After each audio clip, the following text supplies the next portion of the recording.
It's a few days before Christmas as I wait in the arrival lounge at Manchester Airport, here in New Hampshire. I watched on as other families and loved ones greeted each other as they came into the lounge from their short flight from Boston.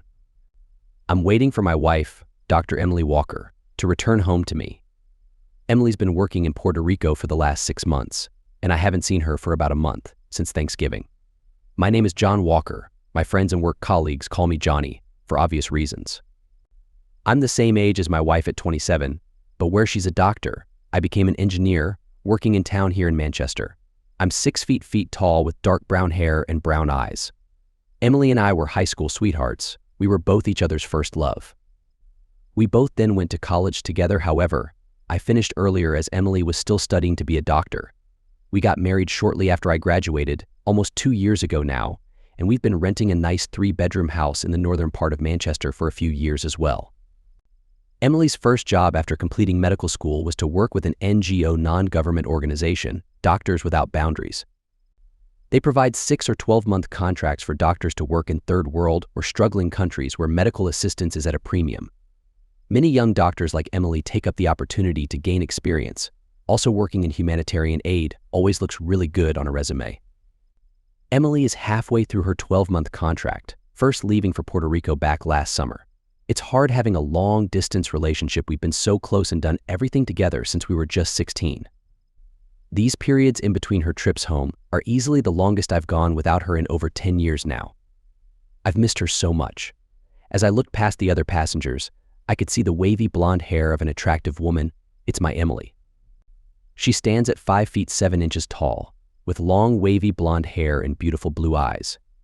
Emily also sports a knockout body. She's lean and fit, which makes her confident personality stand out even more.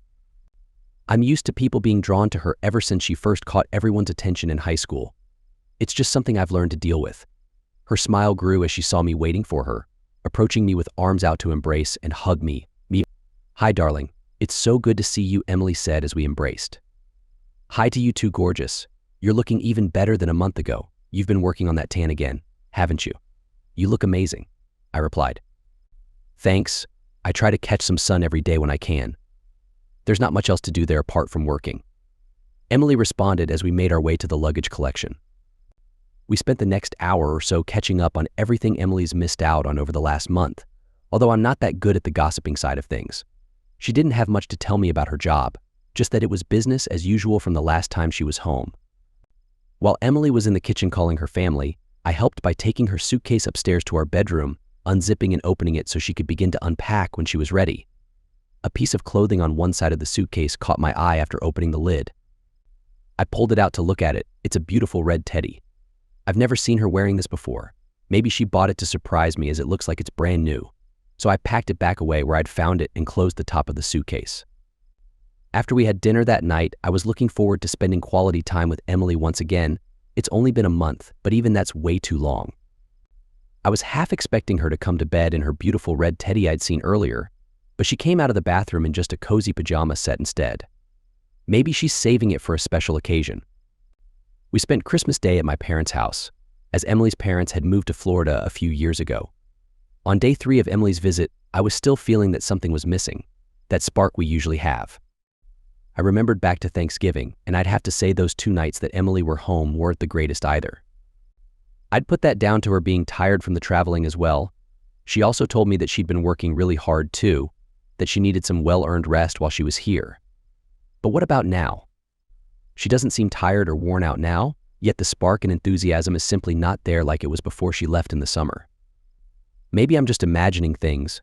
Maybe I'm remembering how we used to be closer as being better than it actually was. But I don't think so. As her final day rolled around and then the night, I was still waiting for her to bring out the new beautiful red teddy I'd seen in her suitcase. If there was a night for it, it's tonight. Emily flies out in the morning, so tonight is our last night together until she returns for a weekend at the end of February before spending a week here at Easter. I was disappointed when she again came into the bedroom wearing just a large t-shirt, one of my old ones. I was tempted to ask her about the red teddy, but didn't. I was now more focused on giving her the affection she deserves. After taking Emily to the airport in the morning and saying our farewells, I watched as her plane lifted into the sky to take her away from me again. These are the days that are hardest, with the long countdown until she returns, starting all over again. But that wasn't all that was bothering me. I'd never felt more disconnected from Emily than I've felt during these holidays. It's like we were just going through the motions, even though I've been doing everything I could to make her trip memorable. I didn't get the sense that Emily was trying anywhere near as hard as I've been, and now I'm finding it difficult to ignore that feeling. Is it her job? Is it me? Has she found that with traveling and meeting new people, that she now wishes that she wasn't married? Is she growing tired of our marriage, or am I just seeing things that aren't there? I shook my head as I made my way back to my truck. I had to get to work. On my drive to work, I couldn't help but dwell on my thoughts further. When Emily first left for Puerto Rico last summer, she would call me every day, sometimes twice. We would have long video calls every few days when she was alone in the apartment that she is staying in with another of her colleagues. But even those have been non-existent since about September, and her daily calls are now just weekly. I tried to call her more often, but every time they'd go straight to her messages. She told me later that she doesn't have her phone on while working. Doesn't explain why it does the same after work hours too. Anyway, she'll call me when she lands back in Puerto Rico. Almost 2 months of phone calls now is all I have. After I got home from work later that day, I realized that Emily still hadn't called me. She should have landed in Puerto Rico some time ago now. I tried calling but went straight to messages yet again. What the heck? She doesn't start back at work again until tomorrow. I got changed and hit the gym. We have our own setup in our garage to save money. The workout helps me to forget about the stresses of the day, to also forget about the nagging concerns I was now feeling with Emily. After showering, I checked my phone, still no call from my wife.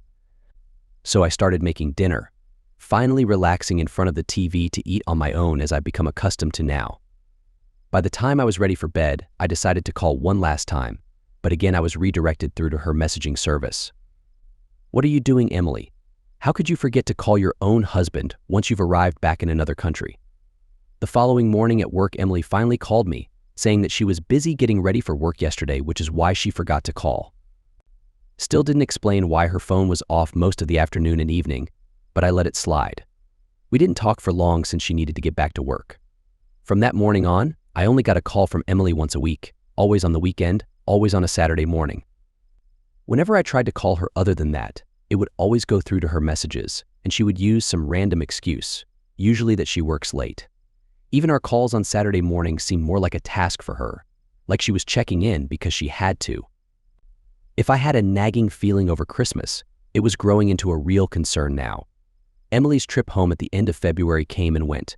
I was still left with that sense of something not being right between us, that Emily was just going through the motions once more when she was home. By the time Easter rolled around, I tried to put any concerns behind me as we again greeted each other at the airport. But during those 5 days that my wife was home, it only served to further the concerns I had.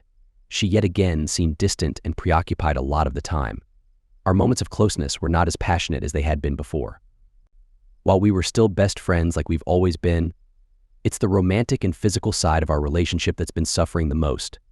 On the last day of her trip home, I decided to speak with her about what's been on my mind. Emily, has something been bothering you? It's just that we don't seem to be as close as we used to be. I can't explain it very well, but something's not right. No, nothing's bothering me. I haven't noticed anything different between us either. I'm still very happy to be married to the person I love.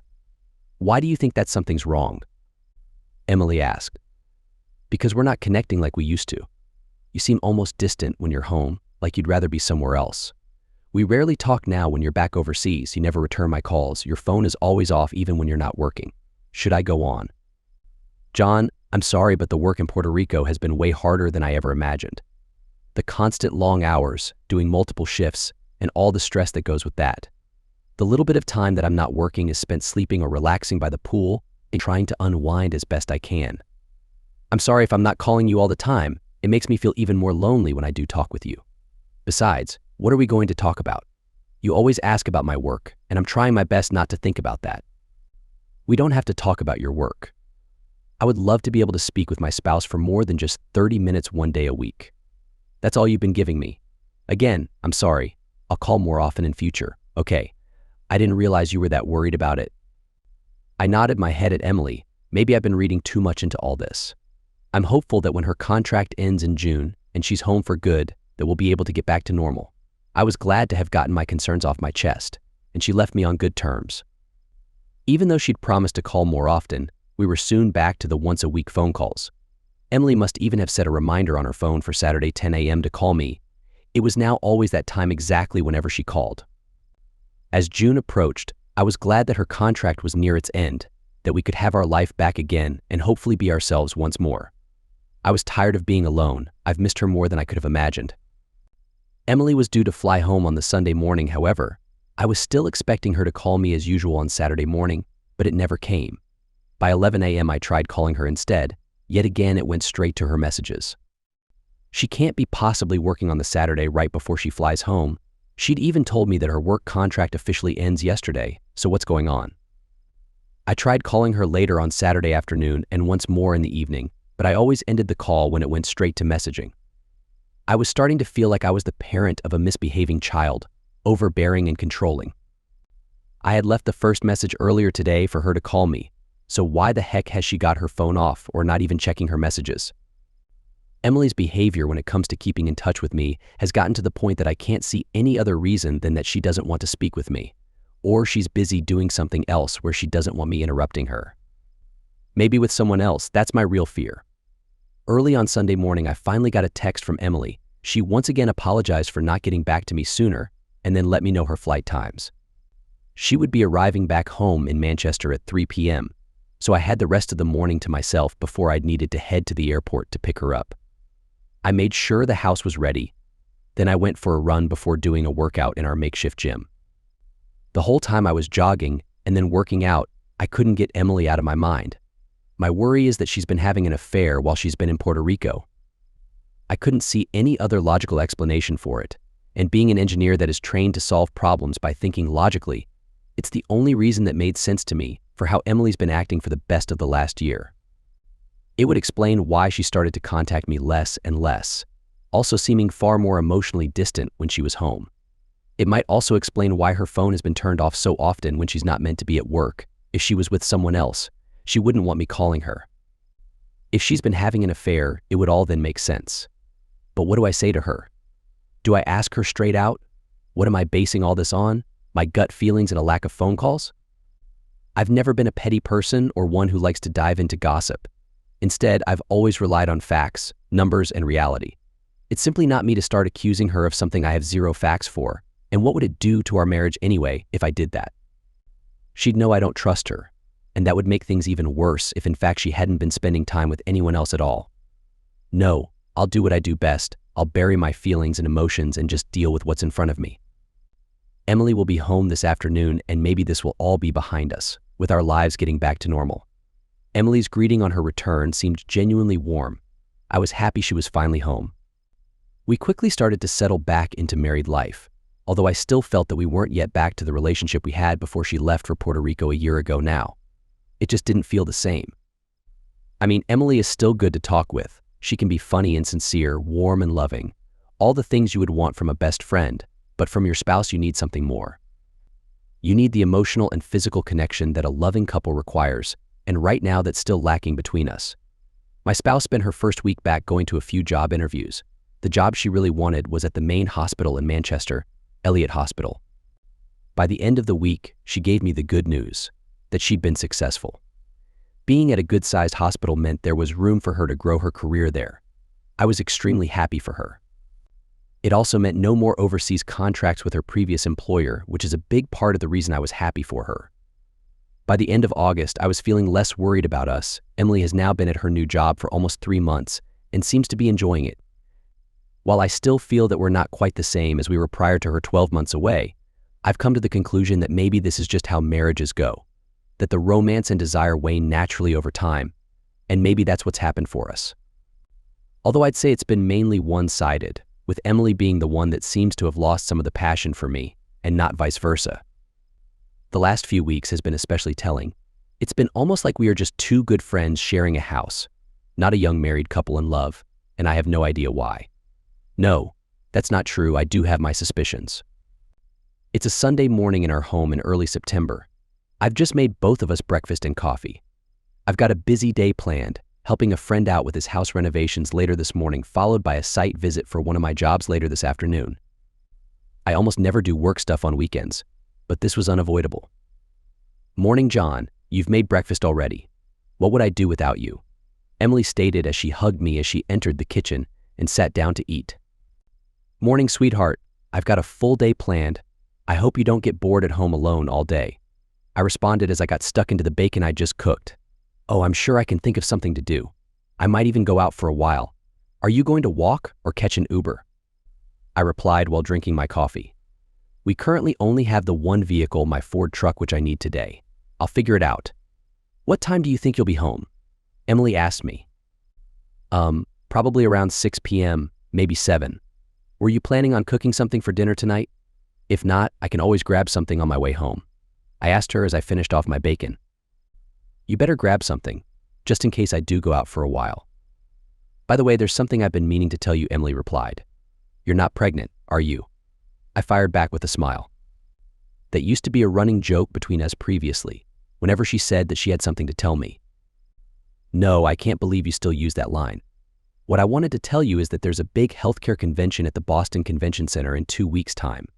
Doctors Without Boundaries have asked me to be there to help talk with other prospective young doctors about the benefits of contracting overseas with them. You know, to sell the dream, as it were. But you don't work for them anymore? Why would they ask you?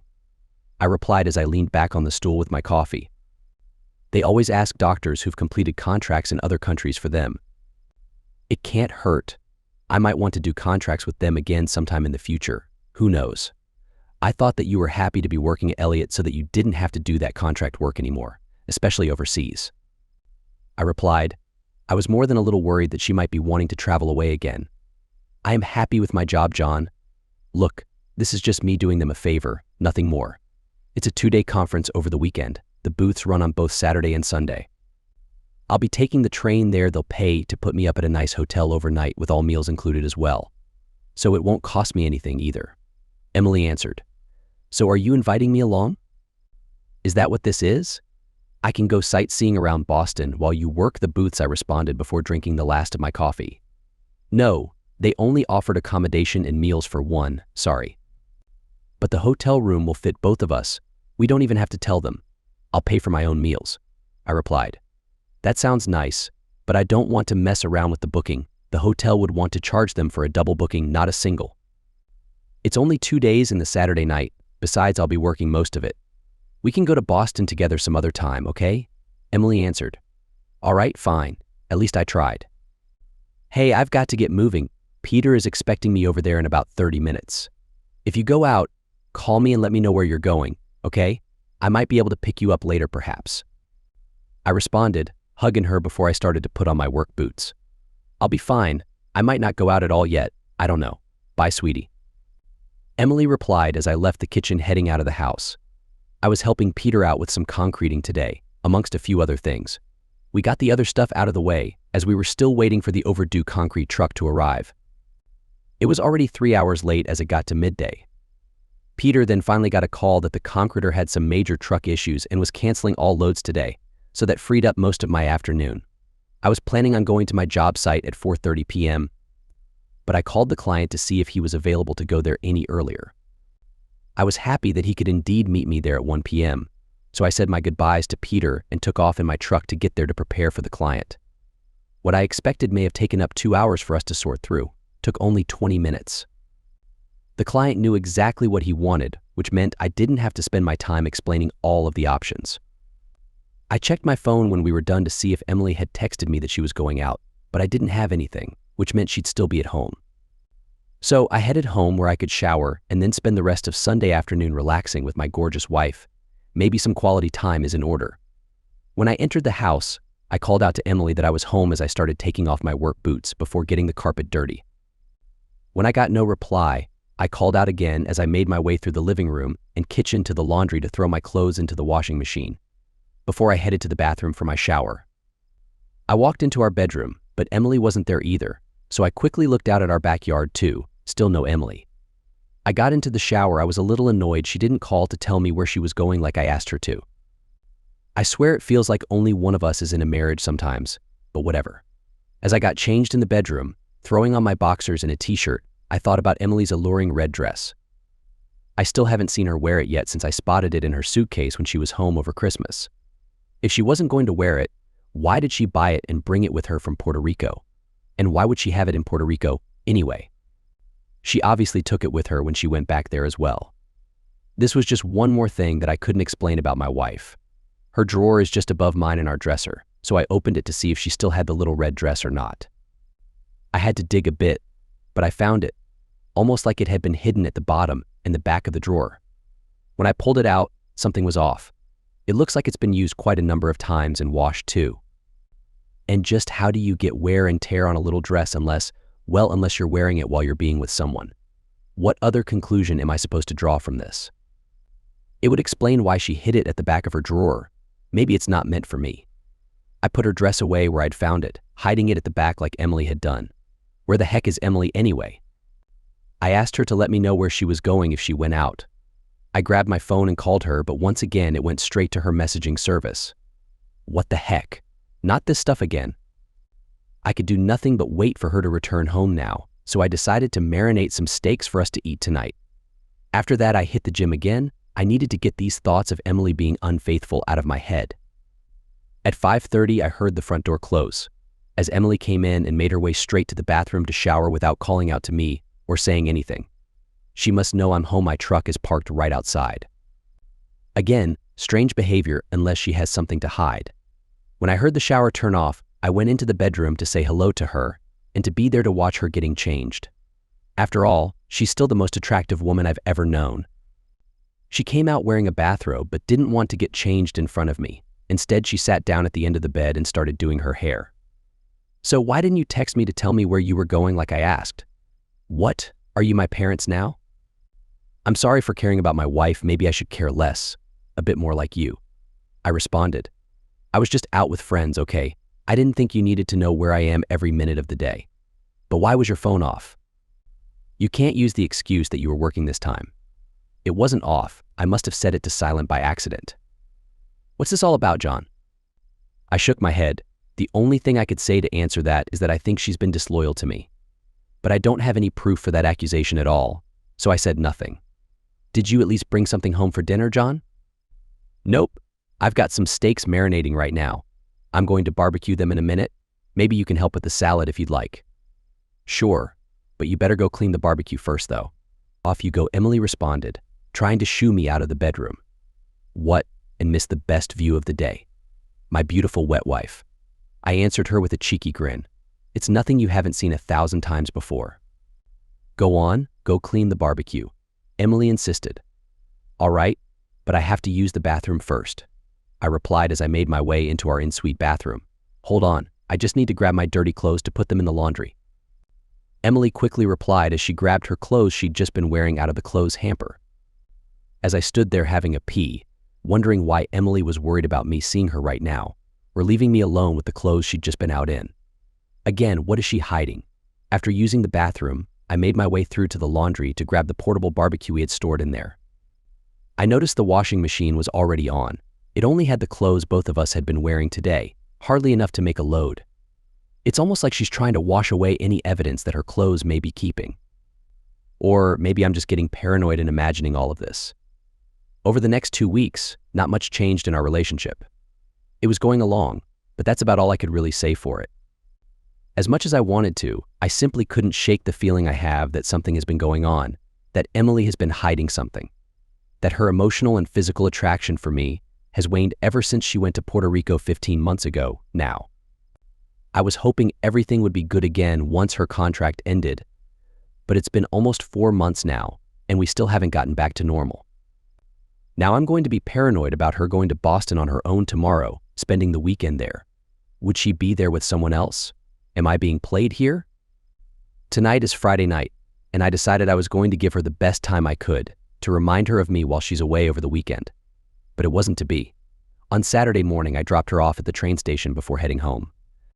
I was absolutely free this weekend, with no plans whatsoever. I walked into our bedroom, sitting on the end of the bed, unsure of what to do with myself. I'll do a workout later and go for a run, but what about the rest of the day? I looked over and noticed that Emily hadn't closed her drawer properly in the dresser from when she was packing her overnight clothes earlier this morning. I got up to close it but found myself wanting to look at her red dress once more, almost like it's a symbol of the concerns I have about my wife. It's something that I simply can't explain. I dug through her clothes to the back and bottom of the drawer, but I couldn't locate it. I kept looking. Where is it? I pulled the drawer all the way out and placed it on the bed, going through all her clothes there to make sure I didn't miss it. Nope, it was definitely not there. Did she take it with her? Why would she do that? There was only one reason why she would. I didn't want to admit it to myself, even though I knew the answer. I put her drawer back before checking her other clothes drawers as well as the clothes hamper in the bathroom. Not there. I checked the washing machine and the laundry. Empty. I even checked our garbage to make sure she hadn't thrown it out, but no luck either. Darn it, she must have taken it with her. It's like all my suspicions up until now finally boiled over. I can't make excuses anymore or deny what I now think is obvious. My wife must be having an affair. I have no clue who with, but it must have started with someone she was working with from Doctors Without Boundaries over in Puerto Rico. Of course, my wife will be in Boston with other staff from that NGO over the weekend. I bet whoever she had an affair with will be there too. Is she going to be wearing her attractive red nightgown for him tonight, whoever he is? But what about since she's come home? It doesn't explain her still distant behavior, especially over the last month. My head was hurting, a mix of confusion and anger. Would Emily really do this to me, to us? We have it all, being high school sweethearts that dated throughout college together, then getting married and living together. Up until her contract in Puerto Rico, everything had been fantastic between us. Why would she ever risk ruining what we have? We've been best friends and lovers for the past 10 years, but lately it seems like we're just housemates and nothing more. I don't know the answer. All I know is that the pragmatic side of me, the logical and fact-based side of me needed proof. I needed to be hit in the face with her unfaithfulness before I'd finally accept it or confront her about it. I threw on some jeans, dress shoes, a nice polo shirt and jacket before I grabbed my keys and headed out the door.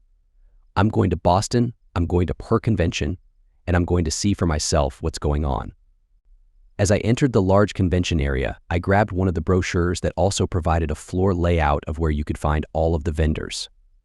I found where the booth is for Doctors Without Boundaries and made my way over there.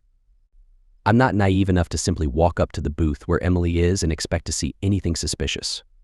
No, I would hang back and mingle around other booths from a distance where I could keep an eye on her and who she was with and how they interacted.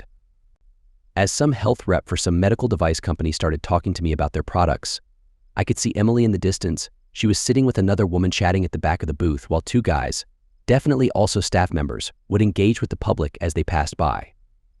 I ran out of questions for the guy that was talking with me after 20 minutes, so I moved on to another booth from where I could keep watching my wife. Over the next 2 hours, I continued to watch her. The two guys had left a lot earlier, leaving Emily and her female coworker to take over. I saw nothing strange. Emily was talking with people as they passed by the booth.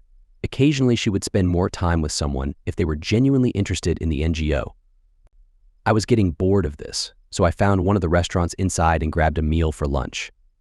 As I circled back around to check on Emily, she was no longer there. Instead, the two male staff members were back and working the booth again. I wandered around trying to see if I could find my wife. Then I thought about the food hall where I'd just been eating. It might be the best chance to find her. Maybe she was there to get some lunch like I'd just been. The third food joint that I walked past, I spotted her, sitting with the same female staff member she'd been working with all morning. I quickly turned and walked away, sitting at a food stall a distance away, but from where I could still watch her. As I sit here, I'm thinking about what I'm doing and how it makes me feel awful right now.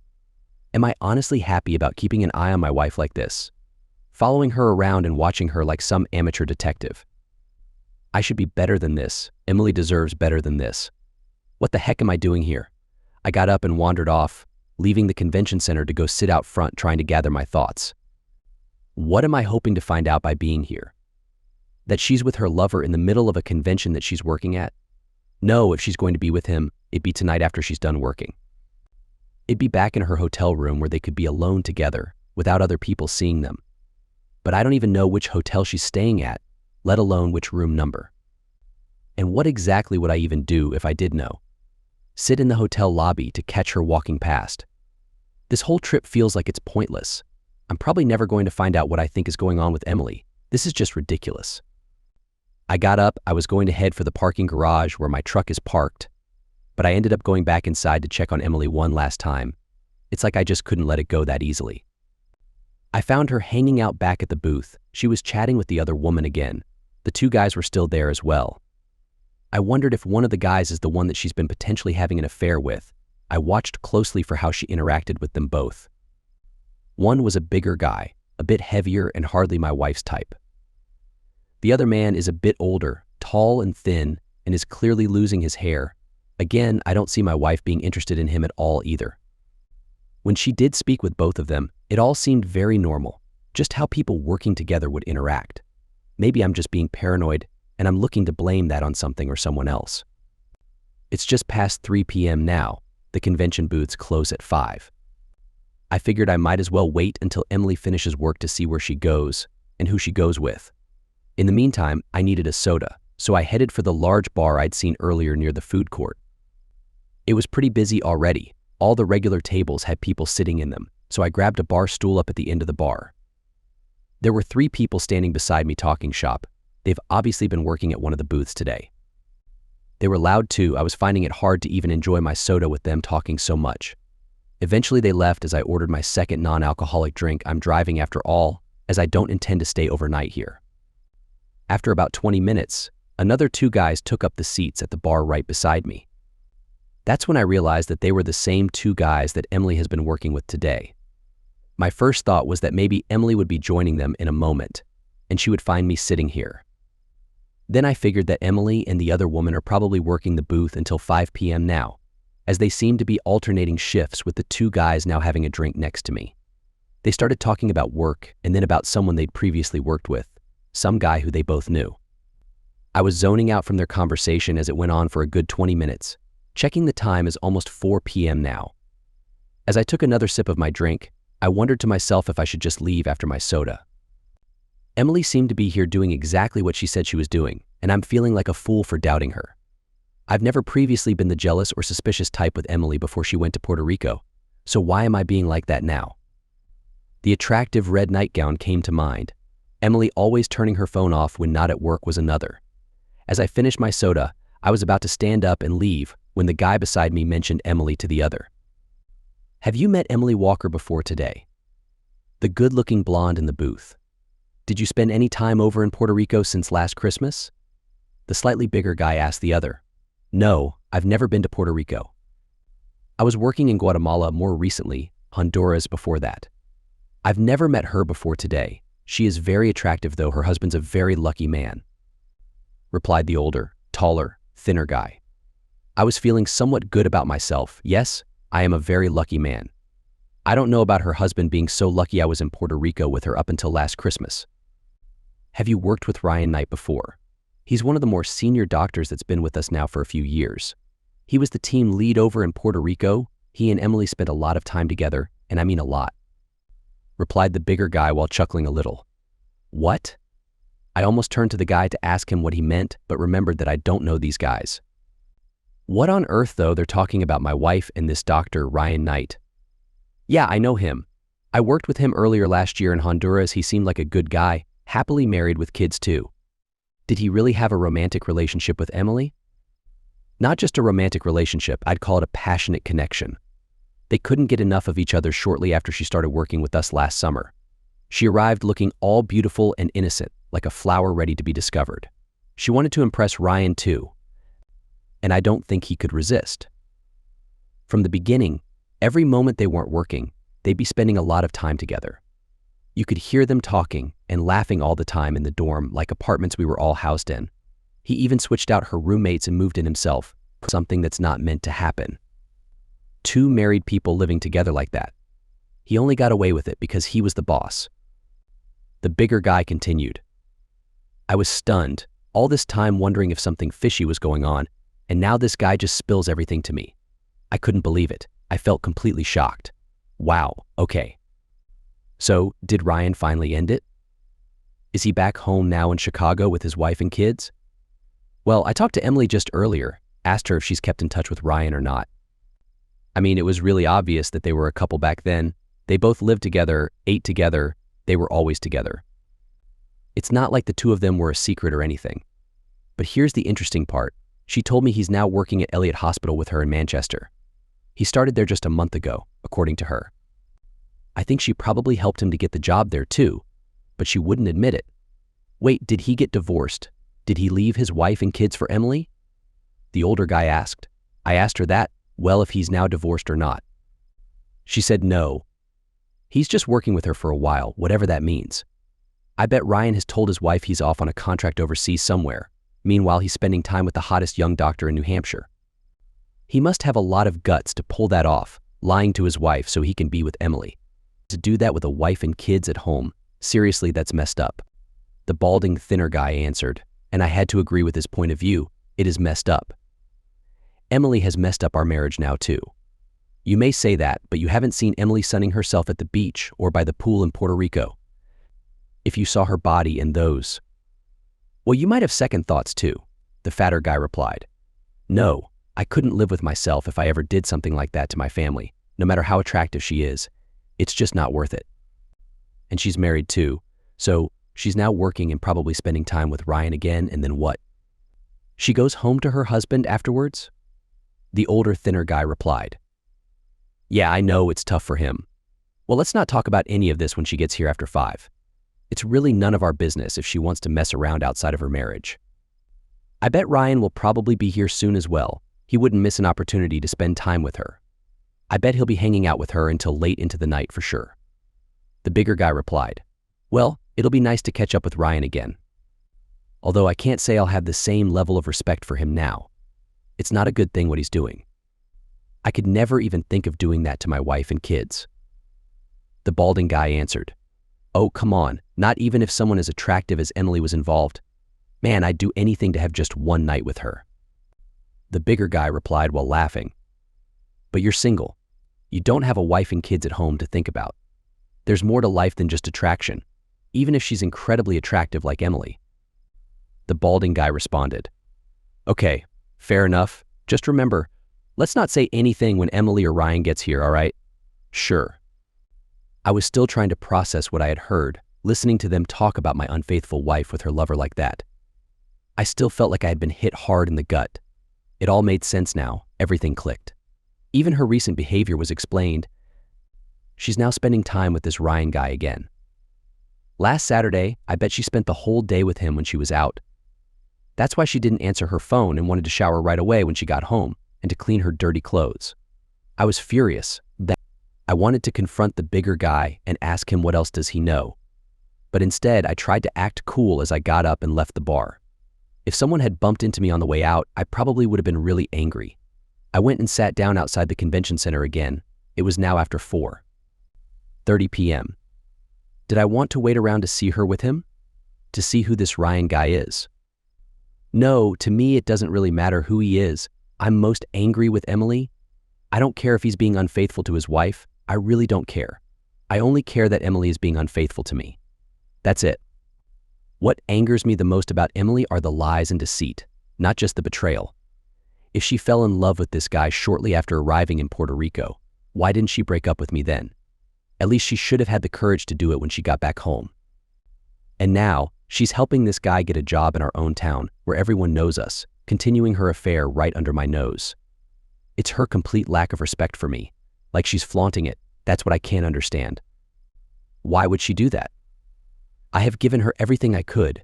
We have always been best friends and partners since high school. I have never even thought of being with another person.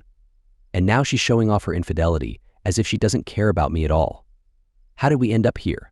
There's only one thing left to do. Do I need to witness it with my own eyes to remove any doubts completely?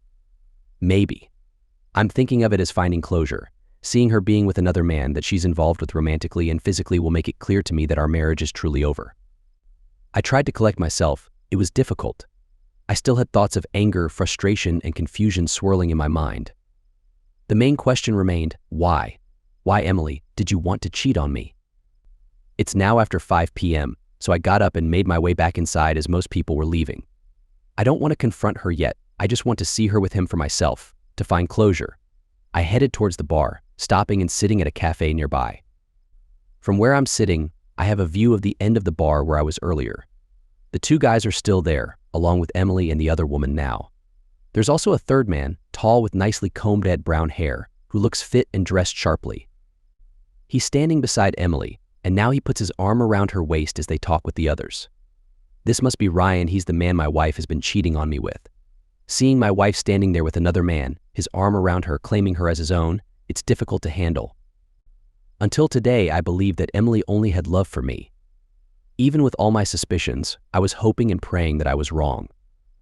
It's hard to explain this moment. Seeing her with him, it has broken my heart and shattered any trust I had in people.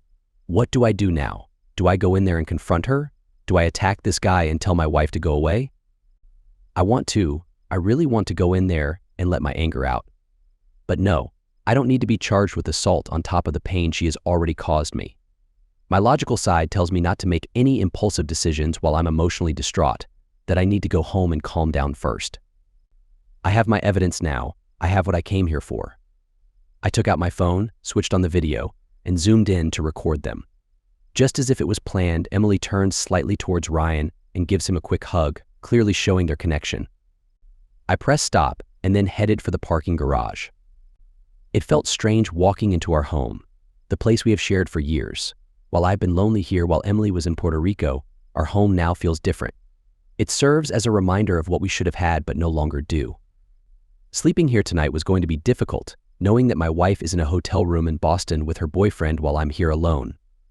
Again, the only question I have is why? Why, Emily? I decided to go out again, maybe to a bar or something, grab some dinner, and hang out with my friends, just so I won't be by myself. I didn't get back home until 2 a.m., and I had no problem falling asleep after drinking too much during the night. The next morning, the hangover made my bad mood about my marriage even worse. I needed to clear my head and figure out what I was going to do before Emily got home later in the evening.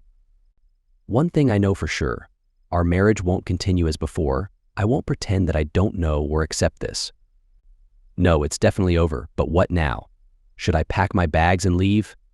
No, forget that. She's the one cheating. She can go live with her boyfriend.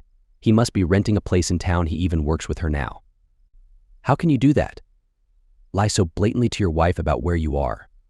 Does she even know that he's living in New Hampshire, working here? That's when I figured out what to do.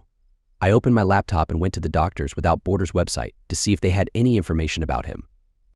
They didn't, at least not publicly. So, I checked the popular job websites, searching for Ryan Knight, Dr. Chicago. I found a match. When I went to his profile, it mentioned his recent work in Honduras and Puerto Rico as the team leader for Doctors Without Borders. I checked his contact details and he listed that he lived in Chicago, along with an email, his cell phone number, and home number. Jackpot. I made myself a coffee and sat outside in the backyard to drink it. Do I really want to go through with this? I'm hurting right now because of the destruction of my own marriage, and he played a part in that. But his wife and kids aren't to blame. Do I want to ruin their lives too? No, but his wife deserves to know. She should know the truth. Besides, he doesn't get to ruin my life and walk away with my wife without consequences. I got up and went back inside. I called the home phone number listed on the employment site. Hello, Melissa speaking. Melissa Knight, I replied. Yes, that's right. Hi, Melissa. This is Kevin from Doctors Without Boundaries. Would I be able to speak to your husband Ryan about an opportunity we have for him? I replied, I'm sorry, he's already working for you. He's in Costa Rica right now. That can't be right. I don't have that on our database. I have that his most recent contract was in Puerto Rico earlier this year. Is that correct? I continued. Yes, that's right. But he recently left on a new contract to Costa Rica about a month ago now. Maybe you should call someone there to confirm things. Or you could ring my husband on his number. Although reception is pretty bad down there, my calls almost never get through. Is it? We've never had an issue with cell service in Central America before. Besides, I don't think we have any placements for Costa Rica. They have a really good healthcare system there. Could you do me a favor? Could you check your husband's flights to Costa Rica, and if you could give me the flight number? We pay for all the trips, so I'll be able to find that in our database and clear all of this up nice and quick, I responded. Yeah, sure. Just give me a moment. I'm not on my laptop right now, Ryan's wife replied. She took a minute or two to log into her log-up and their emails before responding to me. This can't be right. I can't find any emails here for his flights. Give me a moment. I'll check the flight booking website we use. Melissa continued. Thanks, Melissa. This will make it a lot easier for me to relink everything in our database, I added as she typed away on her laptop. Okay, here it is. Oh, that's strange. His flight was just one way from Chicago to Boston. He normally flies via Texas for his trips to Central America, with connecting flights to whichever country he's going to. I'm not sure why he'd fly to Boston, and there doesn't seem to be any other flights listed after that. Melissa responded. Really? We never book flights through Boston unless our contractors live in the Northeast. What's the flight number you have there? Maybe I can check on my end to see what's happened. I continued. Melissa then read out the flight number. I pretended like I was entering it somewhere as she spoke. I've got nothing in our database. He never came through us for that flight. Are you sure he's working on a contract for us? There's no other companies or NGOs that perhaps he's working for? I asked his wife. No, he told me the contract is with Doctors Without Boundaries in Costa Rica for 6 months. I'm 100% sure of it. She responded. Well, I'm not sure what else to tell you, apart from that he's not currently working with us, and that we haven't paid for any flights, accommodation, or wages for him recently either. Maybe if you check your bank statements, you might see details of another flight he paid for, or you might be able to see who's been paying his wages. I know this is probably a bit strange, but I don't have anything here for him at present. That's why I was calling to offer him some work. I responded. Hold on then. Give me a moment.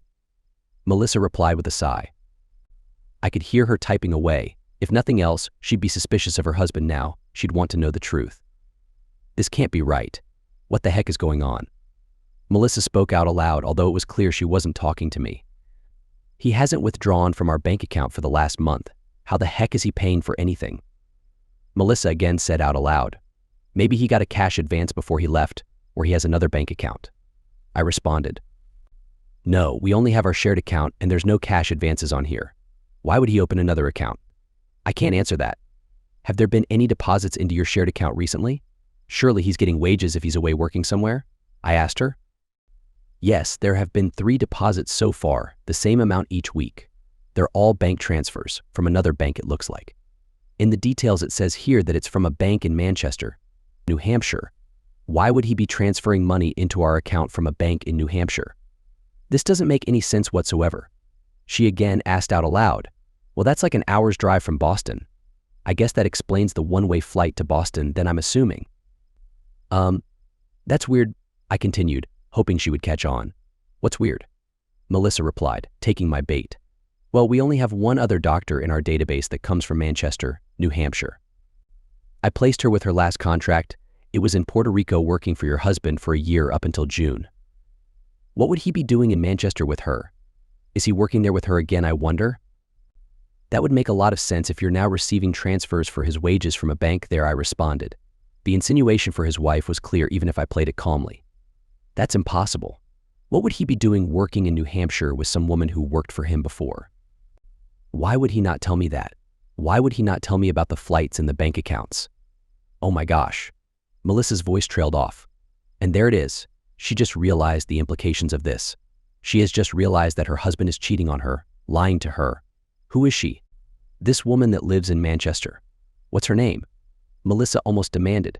I can't give out personal information of our former employees. I'm so sorry, I responded as if I meant it. But she's a doctor, right? Melissa continued. Well, I only place contracts for doctors, that's what I do. I answered her. Manchester can't be that big, surely there can't be that many hospitals there. He has to be working at one of them. Melissa responded. I'm sorry, Mrs. Knight, I'm not following, I added, keeping my charade going. Don't worry, I'll find out where he's working, what he's been up to. Is there anything else? I don't think my husband will be wanting a job with you at the moment. Melissa responded. Okay, I'm sorry about all of the confusion I've caused. I hope you get to the bottom of it. I replied. Oh, don't worry, I will. Melissa stated forcefully before ending the call. Well, that couldn't have gone any better, but why did I still feel like a big mess for doing it? I can't enjoy ruining her life. Even if her husband and my wife are the real cause of it, I'm just helping her to find the truth. With that out of the way, I needed to figure out what to do about Emily. I decided I'm not moving out, that's what Emily has to do. I went into the garage and grabbed 2 of our suitcases, taking them into the bedroom, and started packing up her clothes. They were full before I finished, so I grabbed our last suitcase from the laundry, packing the rest of her clothes and all of her stuff from the bathroom. With that out of the way, I took all 3 suitcases to just inside the front door, leaving them there for when Emily gets home later tonight. With that task done, I hit the gym before going on a run. As I sit here eating my lunch, I'm trying to think about what I'll say to her, what she might say in response. I'm determined not to lose my temper. I don't want her to see how much pain I'm in right now. No, I'll have the courage to do what she should have done a year ago. I'll end it once and for all. I watched some sports on the TV to pass the time. It's almost 6 p.m. now, and it won't be long before Emily is calling me to come and pick her up at the train station. That reminds me, I grabbed my phone and switched it off. 2 can play this game. At 7:30 p.m. I can hear a car stop out front and a door close, shortly followed by our front door opening and shutting. As Emily enters the living room where I'm sitting, I watch her stop and sigh. "John, why is your phone off? You were meant to come and pick me up. I had to get an Uber home. And what's up with all our suitcases at the front door?" Emily asked as she flopped down on the couch beside me. "I'm so worn out. It's been a very busy and tiring weekend. I feel like I need a few days off to recover now." Emily continued after I hadn't said anything yet. "Those suitcases are for you. They're full of all your clothes and stuff. I know exactly why you're so tired after last night. I know who you spent last night with. I know all about it," I replied calmly. "John, what are you talking about? You're not making any sense," Emily replied with a twinge of concern in her voice. "You can stop lying now, Emily. It's over. You should have had the courage to end our marriage a year ago after you started seeing someone else. From that point on, we've been going through the motions. I didn't understand why, but now I do." I remained calm as I replied to her. "What are you talking about? Seeing someone else? What are you saying, John? I love you," Emily replied, the pitch in her voice getting higher. I think she's starting to understand that it's all unraveling now. "Yeah, right, you haven't loved me since Dr. Ryan Knight started spending all his time with you while you were in Puerto Rico. Like I said, I know all about it." Emily was silent. Her eyes started to tear up as she eventually jumped up and ran into the bedroom, locking the door behind her. I'm annoyed. She doesn't even have the courage to admit it now that she's been caught. Maybe she's been lying for so long now that it's hard for her to confess to what she's been doing. I sat on the couch watching TV, refusing to speak with her or knock on our bedroom door to ask her to come out. No way she can come to me. This is on her. She needs to take responsibility. It had been an hour since Emily ran off into our bedroom, so I decided to go to the kitchen to make something to eat. As I sat at the kitchen counter, heating up leftovers, I could hear our bedroom door open. Emily walked into the kitchen, her eyes red and teary, and took a seat on a stool across from me. "John, can we talk? I need to talk about some things," Emily said softly. "Sure, go ahead. Let's hear it," I replied, continuing to eat my leftovers. "First of all, I'm sorry. I'm so sorry. I never intended to hurt you, not in a million years. I never wanted any of this to happen. I truly didn't," Emily sincerely offered. "But once it happened, you kept doing it." Again and again and again, I calmly responded. "I know, and I feel terrible about it. I have a hard time believing that. I bet you enjoyed being with him, that's why you kept doing it. You need to stop lying to me. Just be honest," for once I replied. Emily looked away, breaking eye contact. She closed her eyes and sat silently for a few moments before looking back at me to speak. "You're right, John. I do enjoy being with him. I can't get enough. It's like I'm addicted to it. Every time I came home to you, all I could think about was being back there with him, being with him again. I hate that I feel that way." "I hate what I've done to you," Emily admitted. "So I'll ask again, why didn't you end our marriage when this started? Why did you lie to me, pretending we were happily married while you wanted to be with someone else?" Because I didn't want our marriage to be over. I've loved you since we were teenagers. I can't imagine my life without you. I still can't. So I kept telling myself I could end it with him, that I'm just getting it out of my system, just having some fun, and that I don't love him like I love you. I kept telling myself it would soon be over, and we'd go back to being happily married, Emily explained. And yet, he now lives and works here too, and you've been with him again. That doesn't sound like wanting it to be over or wanting to be happily married to me. You even spent the whole night with him after I offered to go away with you for the weekend to enjoy a hotel room together. You lied to me straight up. You planned on being with him the entire time. None of this happened by accident. You've been lying and scheming for over a year now," I said. "I'm sorry, it's true. I went to Boston so we could be together. It's been difficult finding alone time. Well, I'm sorry if my presence made it difficult for you to be with someone else, Emily. You did find time 2 weeks ago when I was out, didn't you? That's why you didn't want me to see you when you got home. You had just finished being with him before coming back to me, I added. Yes, I'm so sorry, John. Truly I am. It's a little late for that, don't you think? You come home after planning a weekend away with another guy, and all you have to say is sorry? Sorry for doing it, or sorry for getting caught? I replied. I know nothing I say will make this any better for what I've done. But I do love you, John, more than anything. More than anything. Are you kidding? You've been with another guy for over a year, avoiding me while giving everything to him. And yet you sit here and say you love me more than anything. Do you realize how unbelievable that sounds? I know. I know you're hurting right now, and it's all because of me. I know you don't want to believe me, but I do love you, John. I truly do. My actions haven't shown that, I know. It doesn't matter if deep down you've convinced yourself that you still love me. You're just lying to yourself at this point. There's no love between us. You took care of that shortly after going to Puerto Rico. The lies, the deceit, the betrayal, and the pretending when you came back home. I now know why your phone always went straight to voicemail when you weren't working. It's because you were busy being with him, right? You didn't even care enough to call me back or speak with me afterwards. You only wanted him. Well, now you can have him, but as much as you want. I couldn't call you. I was consumed by guilt.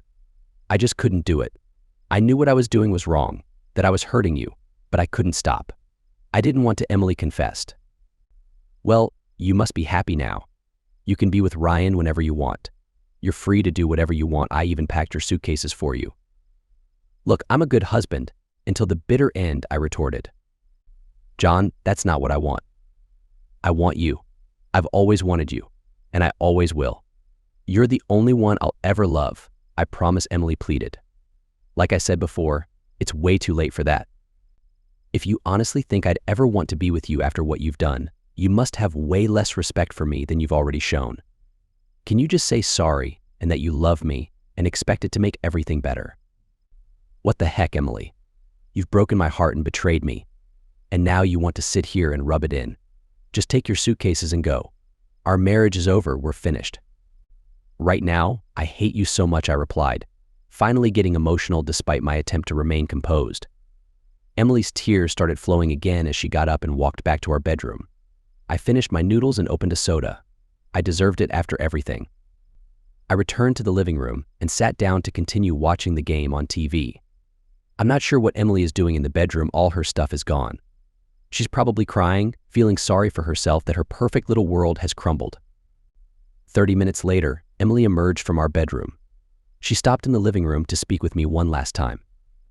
John, I know you hate me right now, and I deserve it. You won't believe anything I say, but I need to say this anyway. From the moment we started dating in high school, I knew you were the man of my dreams, the man I wanted to spend my life with. Everything about you was perfect, and I loved you more than I ever thought possible. Even in college, while everyone else was having fun and exploring their options, I never once considered being with anyone but you. And I knew you felt the same way too. When you proposed and we moved in together, I thought my life couldn't get any better. Truly, I was so happy. Everything I ever wanted had come true. I can't explain why I first got involved with Ryan when I was away. I could blame it on feeling alone, on missing you, on anything really. But deep down, I knew what I was doing, and I wanted it to happen. I knew the consequences of my choice, but I tried my best to bury it, to convince myself I could avoid facing it. I know it was stupid, but I was terrified of losing you, of not having you in my life. I think I became too comfortable in our relationship, assuming you would always be there for me. That's the only reason I can think of for why I let this happen. I know I ended our marriage with this, and deep down, I always knew it would happen. I wish I could take it all back and never go to Puerto Rico, but that's just a fantasy. I'm so sorry for hurting you. If you believe only one thing I say, please believe that. Hurting you was the last thing I ever wanted. I hope that one day you can forgive me. I hope you can move on and find happiness again. Goodbye, John. With that, Emily turned and walked out the front door, dragging her suitcases to a waiting car. She didn't say where she was going or if she would stay with him, and I didn't care. I feel like her speech was more for her own sake, trying to justify her actions in her own mind so she can live with herself after what she did. She probably wanted to leave with memories of what we used to be, not what we became, and to leave me with kind words instead of anger. But actions speak louder than words, and her actions have already said more than enough. To say the next few weeks were challenging would be an understatement. I struggled to concentrate at work, finding it hard to not think about Emily and what she did to me. After a few weeks, I finally contacted a lawyer to start the divorce process. I thought it would be better to get it done rather than drag it out. Another issue was our shared home, even though it was a rental. We had been living together for years, and everything reminded me of her. Our lease was ending in 2 months, so I decided to move out and start fresh. I hoped that moving into a new apartment would symbolize a new beginning, a chance to move on from Emily and see the light at the end of the tunnel. My lawyer contacted me to let me know the divorce papers were ready, but there were complications. It turned out Emily no longer worked at the hospital she had been fired after Ryan's wife, Melissa, filed for divorce. Emily was mentioned in the court filings, which led to her dismissal from the hospital. They fired Ryan too for not disclosing their relationship. Basically, the hospital wanted nothing to do with either of them. So where is she? How do I get my lawyer to serve her the divorce papers? I gave them her parents' address and contact details in Florida. Maybe he could contact them to find out. Then there's also Melissa, Ryan's wife. Maybe she knows where her husband is living, and if he's now living with Emily. I called her home phone number this time. I wasn't going to deceive her. Hello, Melissa speaking. Hi, Melissa, you don't know me, but we've spoken before. The last time we talked, I told you my name was Kevin from Doctors Without Boundaries. Yes, I remember, and thank you, I guess. I might never have known what was going on with my husband otherwise. You're welcome. My real name is John Walker. I've been married to Dr. Emily Walker, the woman that's been having an affair with your husband. Yes, I know who she is. Are you two still married? Well, that's why I'm calling you. I was hoping you could help me this time, I asked her. I'll help if I can, Melissa replied. Both Emily and Ryan were fired by Elliott Hospital due to you filing for divorce and naming them as their employers. They fired them for not disclosing their personal relationship, apparently. Yes, I know. I spoke with the hospital administrator. I pretty much demanded that she should take action, or I'd expose them too for allowing married staff to hire their partners with the hospital's blessings. She didn't want any part of it, Melissa replied. Well done. Melissa, the reason I'm calling is that my lawyer is trying to serve Emily with our divorce papers, but I don't know where she's living or where she works now that she's been fired. I was wondering if you knew where Ryan is living, if Emily is perhaps living with him. I know where Ryan is. He's living back here in Chicago, staying in an apartment not far from our house. He said he wants to be close to his kids. I'm not sure why, though. He spent most of their lives so far living and working overseas, and I don't think he'll hang around for too long. I don't know if he's dragged Emily here with him. I'm not sure. Melissa told me. Can I get his address and number from you? Maybe my lawyer can contact him and find out if my ex-wife, is living with him. I answered. It's hard, isn't it, to stop thinking of her as your wife? It's the same for me. Be strong though, John. We'll both get through it in the end. I'll text you his details after our call. Thanks, Melissa. I hope you're doing okay too. I can't imagine how hard this would be if Emily and I had kids as well. It must be tough on them too. They're actually not doing too badly. I think that's because their father has barely been in their lives so far. There's not much difference now to what they're already used to. That's about the only silver lining. Yeah, well, I hope you're fighting for what you deserve, I added. Oh yeah, my divorce lawyer, she's tough and I appreciate her. She's really experienced too, so I'm lucky that Ryan's paying for her with all that contracting money he's made. I'm getting the kids, the house, the car, and 50% of his wages for at least the next 12 years until our kids turn 18. He deserves everything that's coming to him. Yeah, no doubt. Emily and I don't have much to settle. We were just starting out and don't have any kids or a house. It should be pretty straightforward for us. Well, it's better to be starting over when you don't already have kids together. I don't know what I'm going to do. Who wants to be with a 30-year-old divorced mother of 2? I even gave up my career to look after the kids. I'm going to have to dust off my resume and go back to work soon. Melissa answered with a small chuckle at the end. I'm sure you'll be fine. Thanks again for sending his details through. Hopefully I'll be able to have her served and end this. I replied. Okay, goodbye, John. Take care of yourself. Melissa replied as we ended the call. Ryan's wife did send me his address and my lawyer got someone to check with him if Emily was living there also, but it turns out that they're no longer together, according to Ryan, anyway. He advised that she'd taken a new contract with Doctors Without Boundaries, that my lawyer should contact them about her whereabouts. It turns out Emily is on a 6-month contract in Honduras now, and my lawyer advised he has no way of having her served until she returns to the United States. I wasn't happy that this will drag out even longer. But shortly after, and to my surprise, Emily had already engaged with a divorce lawyer, serving me at home. It was straightforward, she wasn't asking for anything. 6 months later, and we are now officially divorced. I haven't seen or heard from Emily during that time, and I don't really expect to in the future. I'd like to say that my life is wonderful now, but I'd be lying. My job's fine, my family's fine, and my friends are good. It's just been hard when it feels like I've lost the other half of myself, my best friend, my closest ally. I'm told it'll get easier over time, that I'll find someone new to be with, but I'm not so sure. What I had with Emily was everything I ever wanted. I don't know if I can ever truly trust someone again after what she did to me. Sometimes there are no happy endings, just the end of what was. Then with those involved trying to deal with it, trying to move on with their lives. I hope everyone's right, that this will get better with every passing day. But right now it doesn't feel like that. It feels like I'm just coping with it, burying the hurt as far down as I can. I still don't understand why she did it. Maybe I never will. The end.